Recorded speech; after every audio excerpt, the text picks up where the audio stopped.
Okay, let's see how we can control the effects of the atmosphere and environment and lighting to make it look as if the sky and the set are actually one and the same thing. At the moment here it looks appalling because nothing matches anything. So the first thing we need to do is get the ambient light correct. So let's go over to stage and light, the ambient light. There's not going to be much of it because if we put in too much, we'll see it just blows everything way out, and we don't need that. So let's bring this way down and bring this over into a sort of a kind of a pink color.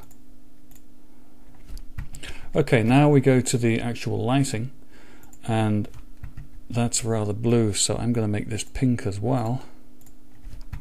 That's a little nicer. I want this actually to be very bold because this is a kind of late morning shot. That's a little better. Now let's just swing that light over behind the building because we've got sun in the sky. Normally I detest sun in the sky, but I didn't create these skies, so they were given to me. But they can be used and they're very useful. Most takes are about 3 to 7 seconds, I'd say on average 4 to 5 seconds if you know what you're doing. Right, that looks good. So let's now go into the atmosphere and check the fog and bring in some fog. Fog is exceptionally important. Even if it's a normal bright sunny day, fog should always be used just to control the density and the detail of the background, keep the foreground sharp so that it holds attention, and etc, etc. Just in case you're new to Iclone, again there's the kind of, we can look at the background sky and look at the pink that we're developing here, and we want something that's kind of, I'd say that's pretty close. Not too dark, because otherwise, well, let's show you. A little bit over rich, especially if we bring this down to about 10,000. Bring this to about 3,000. Starting to get somewhere close. Let's bring that back up to 17,000. Yeah, I like that. That's better, better, better. This is way too rich. I mean, that's just way too rich. Let's bring that there. There we go. Okay, we're getting there. We've got a nice sky. We've got some mist. It looks comfortable.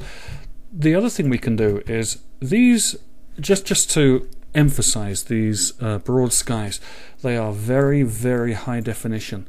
You can go in on these a very long way.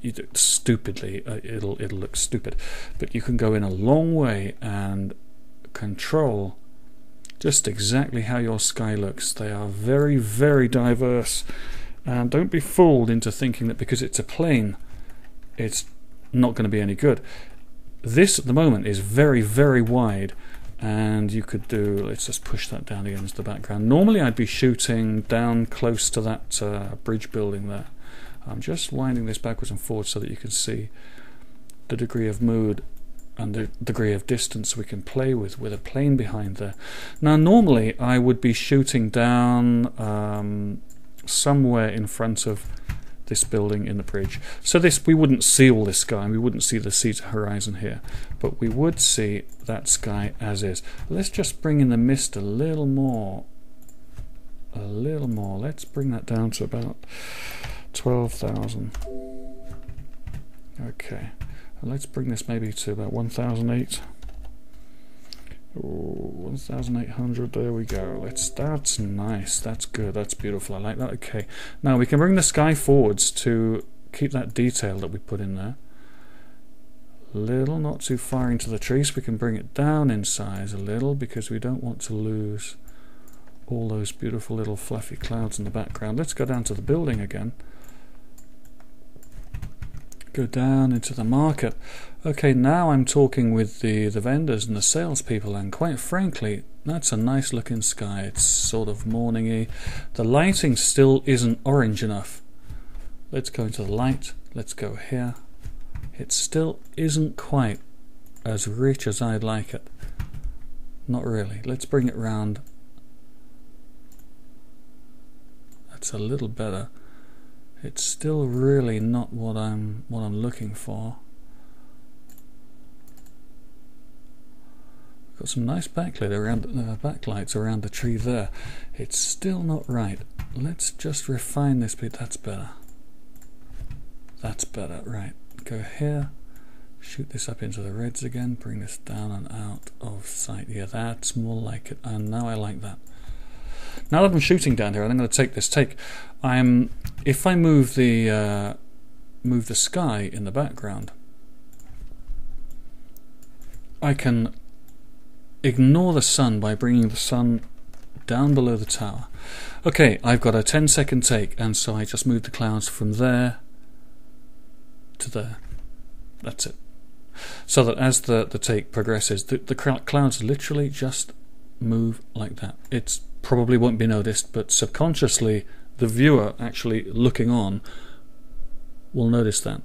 They're looking around, they're looking at the character, they're looking at the elements in the scene to build up the feeling and the atmosphere and what's going on. And you can move this plane quite a lot. Actually, you can move it a heck of a lot.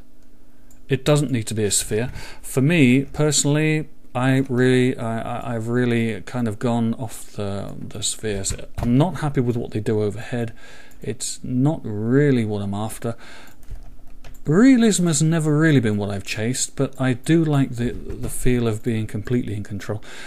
There must be something like 27 BroadSkys on there, and you consider that you can actually change the lighting, the fog, the ambient light, the spot and position lights. Literally, you've got 27 times 20 different skies in there. I mean, each one has the power of 20 different themes and atmospheres. They are so high definition, you can blow them up to something like 20 or 30 times their size. Just use part of the clouds, or shrink them down and use them whole. Pull them forwards into the mist and push them away. Really, if you're looking at diversity, BroadSky is your way forwards. And really, all it is, if we pull back and come out and take a look at what's going on in there, there's my set, and there's a BroadSky. BroadSky gives you perfect control, and it gives you stunning definition. There are no JPEG artifacts. It's very, very finely created. They're very large, but they have to be, because they need to hold the detail that your movie needs. Thanks for watching.